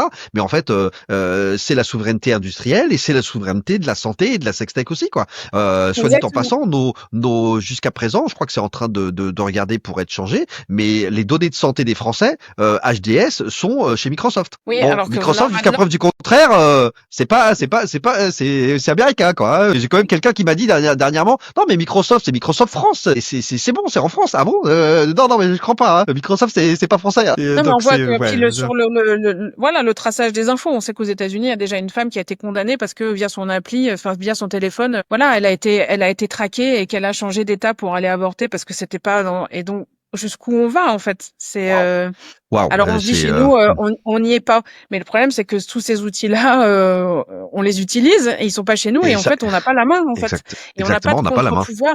Donc aujourd'hui, il faudrait vraiment qu'on ait beaucoup plus de cyberféminisme ou beaucoup plus de cette question-là de comment on crée un contre-pouvoir en fait. Comment on s'en sort en fait. Complètement. Ouais, c'est vrai. Mais c'est vrai que si on se pose 5 minutes et qu'on commence à analyser ces outils du quotidien numérique, en fait, 98%, ils sont américains. Ils sont pas.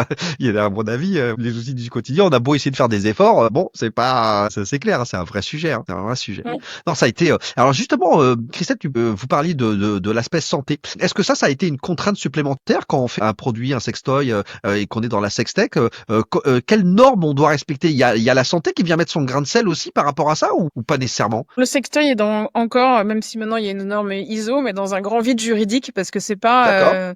Alors, une sonde pour la rééducation du périnée est un dispositif médical. Donc là, en fait, c'est un d'accord, process. Mais un sextoy ne l'est pas. Et donc, par exemple, pour un ok. sextoy connecté, effectivement, il faut la norme CE pour la mise sur le marché. Le marché. Les choses qui vont être vérifiées, c'est notamment que si on laisse le sextoy branché et qu'on bloque le moteur, il s'enflamme pas. Bon, et par contre, c'est là où il y a un vrai problème, c'est que sur la qualité des matériaux et du silicone, en fait, on demande simplement de fournir un certificat transmis par le fabricant. Personne D'accord. ne va Wow. jamais voir si le certificat transmis est Bah oui. vrai et personne ne va jamais tester la matière pour voir si vraiment elle est de bonne qualité. Wow, ok. C'est pour ça qu'on a des vrais problèmes. On a des toys qui sont arrivés sur le marché qui ont déteint. Enfin, il y a des choses, Ouais, voilà, vraiment horribles. bien Mais sûr, bon. c'est un vrai sujet. Christelle, j'aimerais, on a un parcours entrepreneurial que je ne soupçonnais pas à ce point-là. Vous voyez, Christelle, vous m'avez fait surprise là de me raconter. Ça coche toutes les cases. Start-up, levée de fonds, financement, échec, rebond. C'est vraiment bravo. Déjà, je vous tire mon chapeau parce que un Merci. parcours vraiment intense, c'est le moins qu'on puisse dire, assez incroyable. Comment je voudrais que justement à ce moment-là maintenant vous nous parliez peut-être alors ça fait maintenant 7 ans déjà hein, que vous avez lancé ça, mais est-ce que vous pouvez nous parler de manière plus approfondie de Sextech for Good alors qu'est-ce que c'est, qu'est-ce que vous faites, quelles sont voilà quelle est la matière que vous avez construit autour de tout ça et peut-être juste avant une dernière question avant qu'on passe à ça, comme vous avez parlé de la partie contenu avec maison d'édition et etc., auteur, tout ça. Est-ce qu'à un moment donné, là on est rentré, vous l'avez vu, dans une phase de créateur économie. Ça a pris énormément d'ampleur, beaucoup de productions vidéo, audio, podcast, etc. Est-ce que vous, à un moment donné, vous êtes dit, tiens, je suis une amoureuse des mots, je lis beaucoup, etc. Est-ce que vous auriez pu peut-être essayer d'utiliser ou de enlever le côté interactif de votre maison d'édition, mais peut-être essayer de produire des œuvres, bibliothèque de contenu, des BD, enfin je sais pas. Est-ce que à un moment donné vous êtes dit tiens je peux essayer de faire quelque chose avec la partie édition sur Bisensory? J'aurais pu, ça serait peut-être un des regrets. Je pense que ça aurait été un des pivots possibles. Mais c'est Peut-être. vrai qu'en vendant des contenus, des petites histoires érotiques à pas cher. Enfin, vous savez à quel point c'est compliqué aux gens de faire acheter des contenus numériques. Donc, avant de faire vivre une entreprise en vendant des histoires à 2 euros, il Bah aurait c'est fallu ça. en vendre vraiment beaucoup. Et au Hein, moment hein. où j'aurais pu faire la bascule, je pense que j'avais déjà même plus assez de cash pour Ouais, c'est voilà. ça. J'aurais eu les contenus, mais il aurait fallu faire beaucoup de marketing. Il aurait fallu donc Bien sûr. effectivement, ça aurait effectivement tout à fait un pivot C'est ça. J'ai pensé pertinent. à ça Ouais. parce que c'est vrai que ça c'est depuis évidemment les temps ont évolué, mais c'est vrai que désormais la partie production de contenu, édition, la creator economy, hein, vraiment comme on l'appelle, est vraiment en train de prendre une ampleur très très importante. Et d'ailleurs il y a beaucoup d'initiatives dans les contenus notamment érotiques, interactifs, avec des applis, avec des podcasts, etc. C'est un vrai, il y a une vraie tendance avec Oui, mais beaucoup de il y en a peu qui réussissent et il y en a peu qui gagnent leur vie. C'est-à-dire que on a eu des géants qui sont arrivés d'Allemagne avec Femtasy et des fonds marketing incroyables ouais, et c'est qui ont ça, ouais. balayé beaucoup d'acteurs français qui travaillaient bien mais qui n'avaient pas le moyen de faire de marketing. Et il y en a D'accord. quelques-uns qui s'en sortent bien parce qu'ils ont été vraiment sur des choses très particulières. Donc on a une Des niches entreprise ou des choses comme ça? voilà, dans Sextech for Good qui s'appelle Melba et qui fait de l'audio, des audios guidés intimes pour les couples. Donc on suit un scénario, D'accord. donc ils sont vraiment sur quelque chose de particulier et ça cartonne. Mais c'est vrai que OK. tous les gens qui font des podcasts érotiques pour vendre ça, c'est voilà, c'est très C'est très compliqué. compliqué. Mmh. Ouais, ouais. Il y a toute Faut une pas, je logique vais apprendre de ça, la complexité de monétisation. Clairement, oui, oui. De toute façon, on est sur des choses d'ailleurs exploratoires avant de trouver ce qu'on appelle le PMF, le Product Market Fit, avec mon super anglais, Christelle. Donc c'est vrai que c'est des vrais sujets parce qu'en plus il y a des bouleversements technologiques qui sont en train de modifier la création de contenu, puisque bon, on est bien obligé d'évoquer ça. Désormais, l'IA est partout et le sera de plus en plus, et donc ça vient à nouveau bouleverser la manière de produire, ce qu'on peut produire, à quelle vitesse on peut produire les contenus et les diffuser, etc. Donc il y a encore une évolution de marché qui est en train de se faire bousculer très sérieusement, et y compris sur ce sujet Bien sûr. de ce secteur de l'érotisme et de la sextech. Oui, qui va beaucoup bousculer des secteurs comme le dating, par exemple, parce que il y a de plus en plus Ouais, de gens exact. qui vont aller se créer des avatars et des petits amis ou des compagnons, voilà, virtuels, bien ou pas, je sais pas, on pourrait refaire une émission là-dessus, mais Euh, voilà, c'est une réalité. Aujourd'hui, on voit même déjà, ça y est, il y a des thérapeutes. J'étais la semaine dernière, j'intervenais dans une conférence avec des médecins et une médecin psy sexo qui me dit, mais moi, c'est la première fois que ça m'arrive, mais c'est flippant.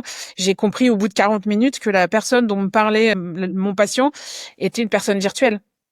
C'était genre C'est-à-dire que, ChatGPT ou je sais pas quoi. Ouais. ou des gens qui arrivent avec bah, des Waouh! histoires Ah et oui! donc voilà, ça y est, on commence à y être, ouais. Waouh, waouh, Donc waouh, tous ouais, les c'est impacts tout. sont Tout le sujet des agents émotionnels, des agents IA qui reproduisent effectivement des pseudo comportements émotionnels humains quoi. Ouais, exactement. ouais, Mm.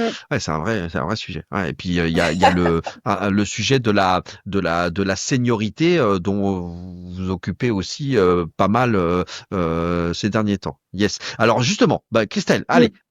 Le collectif, Le un petit collectif, mot du c'est collectif. Sextech for Good. Voilà, super anglais, Sextech for Good.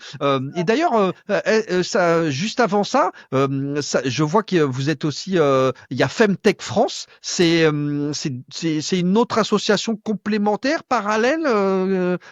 Femtech France, c'est quoi? Alors, Femtech France, j'étais à la co-créatrice, j'y suis plus de manière opérationnelle parce qu'il faut, je peux pas être partout, D'accord. mais elle a Ouais, vraiment c'est été faite pour encourager, accompagner l'innovation en santé des femmes. Donc, c'est un d'accord. secteur qui maintenant émerge, mais qui il y a quelques années ne l'était pas du tout. Et on sait qu'il y a énormément voilà, les biais de genre ont eu un impact vraiment Mhm. fort sur la santé des femmes avec des maladies. Enfin, je veux dire, on est encore à 7 ans d'errance médicale pour diagnostiquer une endométriose. Voilà, Ouais. c'est pas normal et plein de maladies comme ça qui étaient pas connues, donc il fallait faire quelque chose et pour rééquilibrer.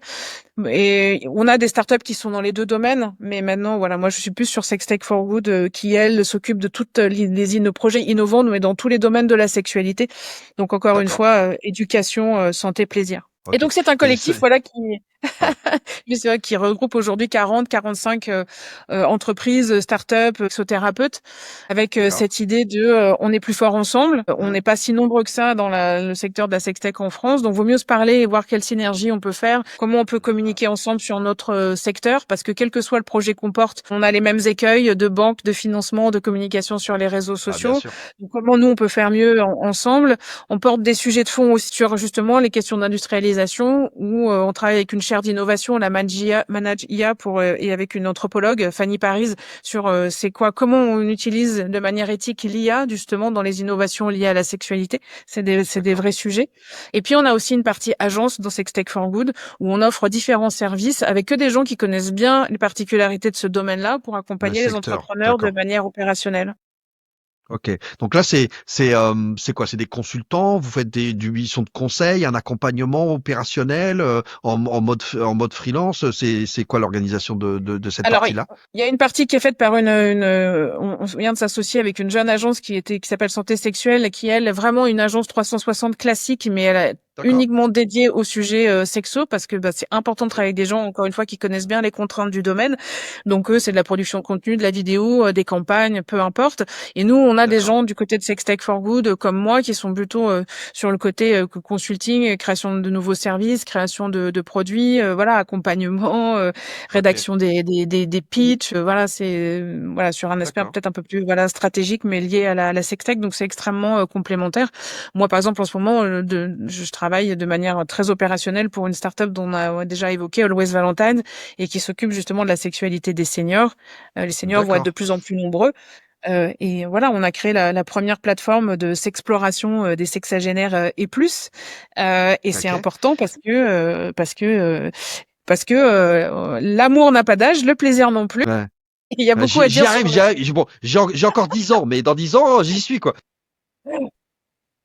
bah, ça dépend après, le mot qu'est-ce que c'est un senior? Ça dépend de d'où on parle. Mais En c'est ça. entreprise, c'est 45, voilà, pour la retraite, maintenant, c'est 60 et quelques. Pour les médecins, c'est 75, donc voilà, après, je crois que ça commence quand on a décidé qu'on était senior ou pas, quoi. C'est des vrais sujets. Et cette structure, elle a une structure juridique de type association, Oui. société. Comment vous avez fait C'est une C'est une asso, asso? c'est une C'est association, une ouais, asso? 1901. C'est une asso? Ouais, tout à D'accord. fait. Ok. Ouais. Ok. Ouais, ouais. D'accord. Yes. Et vous avez évoqué 45 membres, c'est ça, de l'asso? Est-ce que vous êtes en mode ouverture, recrutement de nouveaux membres? Quelle est l'approche que vous avez, Christelle, avec le donner du poids peut-être et vous prendre à bras le corps des sujets avec l'asso? Ouais. On a toujours besoin Alors, de bras, comme on dit, pour avancer ça là-dessus. tourne parce que c'est vrai qu'en fonction des projets, il y a des projets qui arrivent et puis ils vont pas jusqu'au bout, et puis il y en a qui à un moment donné réussissent, et donc ils se sentent peut-être un peu moins concernés, ils ont peut-être un peu moins besoin du collectif et un peu moins de temps, donc ils sortent aussi. Puis on a toujours des nouveaux projets qui arrivent.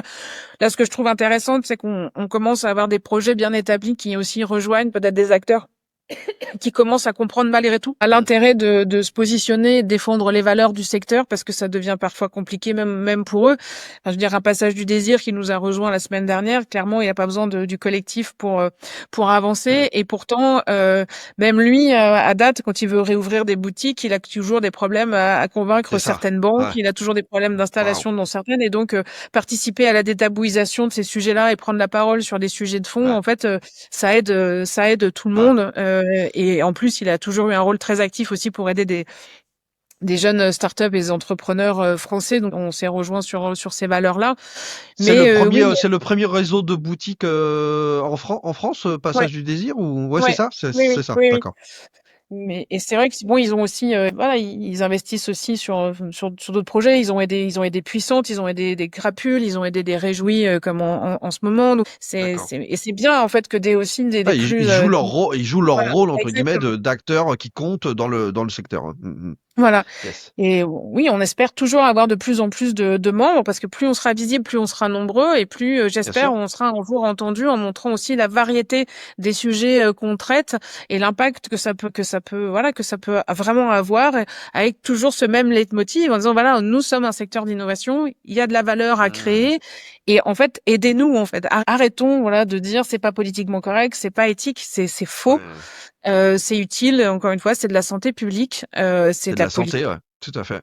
c'est de Ouais. Mmh. l'éducation, et c'est un changement sociétal. Et c'est aussi pour ça, Christelle, que ça touche, c'est difficile à mettre en œuvre et à faire avancer parce que ça touche des sujets, comme vous dites, qui sont des triptyques, hein, le triptyque magique, l'éducation, la santé, la politique. C'est pas des c'est pas des sujets faciles à faire évoluer. Et en plus avec avec comme vous dites, une histoire patriarcale, une histoire d'éducation de nos sociétés qui est quand même pas super aware, comme dirait Jean-Claude Van Damme, sur le sujet. Donc c'est pas facile à faire bouger les lignes. Je le vois Mais c'est bien ce qui puisque rend aussi l'aventure mm, passionnante, mm, c'est ce qui lui donne du sens, bien sûr. voilà, Mm, aussi. mm. Donc je crois qu'il faut, quand je vois le contexte actuel, je me dis plus que jamais, la Sextech et notre collectif a eu une dimension politique qui a un rôle de Ah, contre-pouvoir et d'alerte. Et donc, voilà, j'espère que ça, même si c'est dur, j'espère que ça permettra aussi à plus en plus de gens, en fait, de s'éveiller à clairement. ça et de se dire, ah oui, hum, il se passe un Franchement, truc. Christelle, j'évoquais tout à l'heure la petite anecdote de ce que j'ai écouté parler à la radio ce matin. Je trouve ça totalement indécent de parler de manière aussi naturelle et sans aucune émotion de productivité et de cadence de production pour créer en sortie d'usine des balles et des ogives et pas parler de la sextech. Vous voyez ce que je veux dire? Moi, ça me choque. C'est-à-dire que c'est devenu un sujet lambda, quoi. On parle de la pluie et du beau temps. On est en train de parler d'ogives et de balles et d'armes. Moi, je voudrais qu'on parle de sextoy. Pourquoi on pourrait pas avec la même normalité?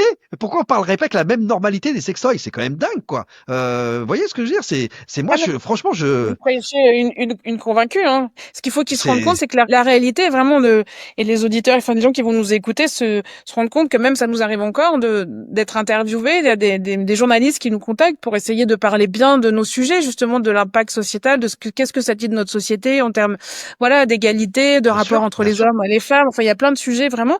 Et régulièrement, les sujets, quand ils sont proposés, en fait, sont retoqués par un rédacteur en chef qui dit, ah bah non, on peut pas en parler de ça. on est sur, Voilà, c'est pour ça. voilà, on est sur, Merci. nous on fait des coups de projecteur, on en a rien à cirer, ce sont des sujets, c'est l'avantage, Christelle, c'est l'avantage d'avoir son propre médium, donc bienvenue chez Je ne perds jamais, on a tout à gagner ici, on est là pour l'éducation, pour la transmission, pour le partage, et donc voilà, on peut annoncer d'ailleurs que vous êtes la pionnière d'une grande série d'interviews qui vont venir C'est ça. voilà, sur les sujets, et avec grand plaisir, je vais donner des coups de projecteur et je vais recevoir tous les membres et toutes les personnes de votre organisation qui ont envie de venir s'exprimer sur leur sujet, parce qu'en plus, tout comme là, les autres, ils sont en train de nous raconter les histoires de création d'ogives. C'est hyper intéressant. On le voit bien. On parle d'industrie, on parle de produits, on parle d'objets, on parle d'entrepreneuriat, tout ce qu'il y a de plus classique, avec de la finance, des levées de fonds, de l'emploi, des salaires, hein, des salariés, etc. Donc, franchement, c'est un sujet comme un autre. C'est un sujet comme un autre, et c'est vraiment très très malheureux. Donc, on va réunir nos forces. Voilà, on est ici, c'est Je ne perds jamais. Je porte fort les couleurs de l'action. Donc on va faire tout ce qu'il faut Et pour faire merci ça. pour tout ça d'avance, ouais. Estelle, ça me paraît logique. De toute façon, moi, j'ai une approche de l'action, de l'éducation, c'est très important, et du partage, de la transmission. Qu'est-ce qu'on va laisser? Moi, je suis un petit peu dans cette approche de me dire, moi, j'ai un parcours qui consiste à me dire que j'ai envie désormais de transmettre, éduquer, et on a des bouleversements du monde qui sont tellement importants que on ne peut pas faire comme si voilà, ça n'arrivait pas. En plus, vous avez mis le doigt et un petit focus sur quelque chose qui est très important, c'est que la population, elle est en train de vieillir. On a de plus en plus de qualité de santé, et l'IA va là, j'ai vu passer un papier comme quoi on était en train d'inventer des petits nanorobots qui vont se balader dans les artères, etc. On va améliorer les cancers, les trucs, ça veut dire que on va vivre quand même de mieux en plus en plus longtemps. Et bon, alors qu'est-ce qu'on va faire là côté sexo? Donc c'est des vrais sujets, et il y a tout le sujet des maisons de retraite, des maisons médicalisées, etc. Et où la sexualité a toute sa place en fait. C'est des sujets de santé publique en fait. Exact. Donc merci Christelle de représenter et de travailler depuis 7 ans déjà maintenant avec ça. Donc je rappelle, je mettrai dans les notes de l'épisode hein, toutes les coordonnées, le site, etc. On essaiera d'aller voir, et puis comme je le dis à tous les invités qui viennent, en fait ce qui est bien, c'est que vous avez désormais un siège ici et une porte qui est ouverte à vie. Donc quand vous allez avoir des actualités à nous raconter, ou voilà, ou des mises à jour ou quoi, eh bien vous êtes là bienvenue. Et puis si vous avez envie d'organiser même du podcast à plusieurs, faire à la limite une table ronde, eh ben faisons-la, ça sera avec grand plaisir qu'on peut Grand organiser ça. plaisir. Une très Christelle, belle idée.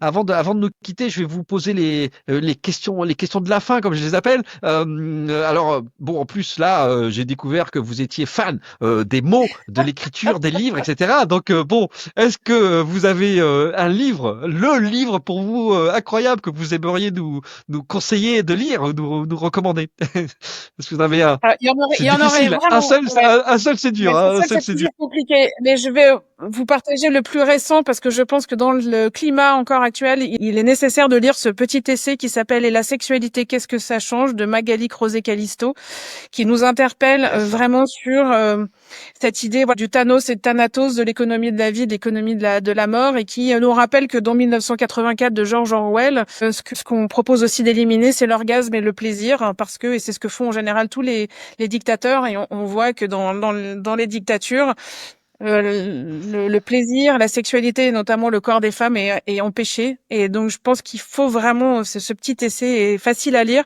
mais il est assez édifiant, et elle dit à quel point la sexualité dit de nos sociétés. Et je pense qu'il est vraiment temps qu'on se pose cette question-là, et que les gens pensent à leur sexualité, non pas juste de manière futile, mais sur le prisme santé, mais aussi sur le point de vue politique. Qu'est-ce que ma sexualité dit aussi de moi, de mes comportements, de Exact. rapport à l'autre, comment je considère l'autre, comment je considère les femmes, comment je considère les hommes. Enfin, voilà, c'est très riche. Donc, je vais me concentrer là-dessus parce que c'est une lecture Génial. Eh importante ben, dans le moment.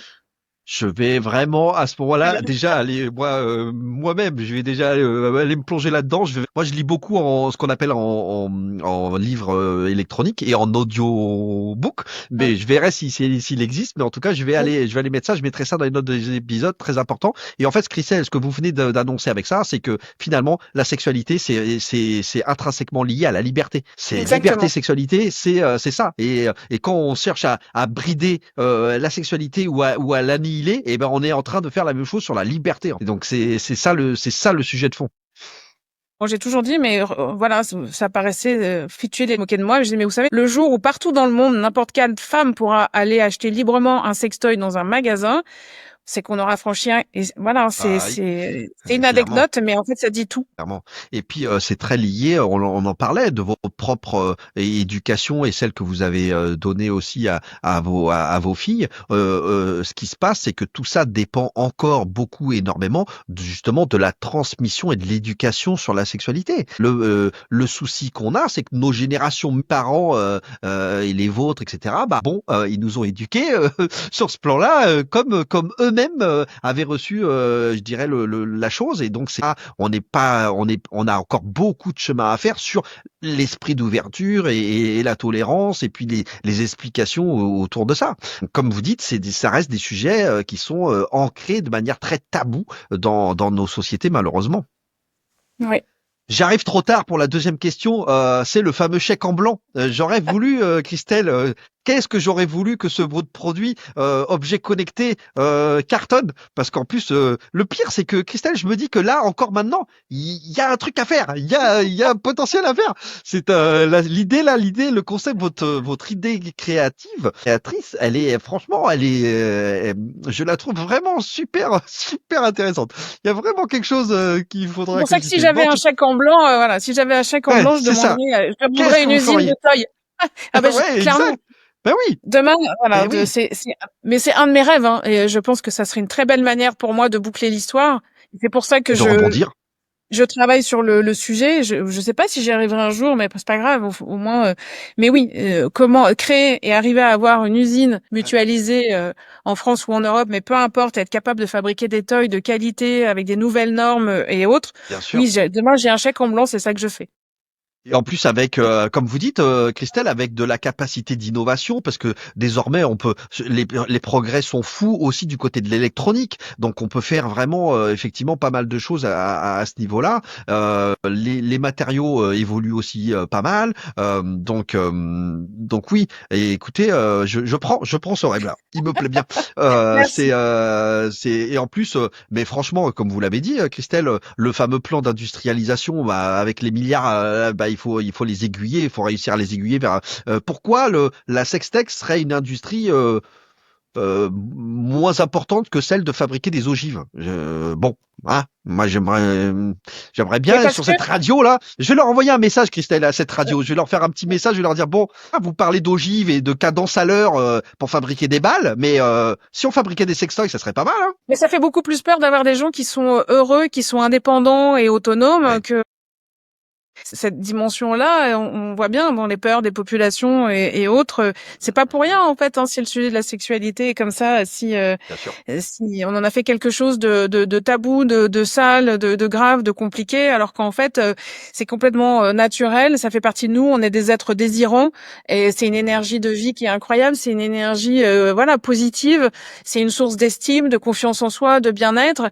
Est-ce qu'on a vraiment envie que tous les gens aillent bien et soient complètement voilà autonomes, conscients j'en suis plus tellement convaincue parfois. Ouais, c'est vrai. Les gens sont beaucoup plus malléables quand ils ont peur. Ça vient nous enlever vraiment nos libertés en fait. C'est-à-dire que c'est vraiment rattaché aux idées de liberté. Si on regarde les mouvements d'histoire effectivement que vous avez évoqués, bah en fait il y a toujours des impacts très profonds sur la sexualité des gens, l'homosexualité, etc. On le voit bien au cours de l'histoire. Ça a toujours été une arme de destruction de la liberté en fait. Et on voit bien, enfin, je veux dire, aujourd'hui, il a quand même la plus grande, celle qui représentait la plus grande démocratie dans le monde.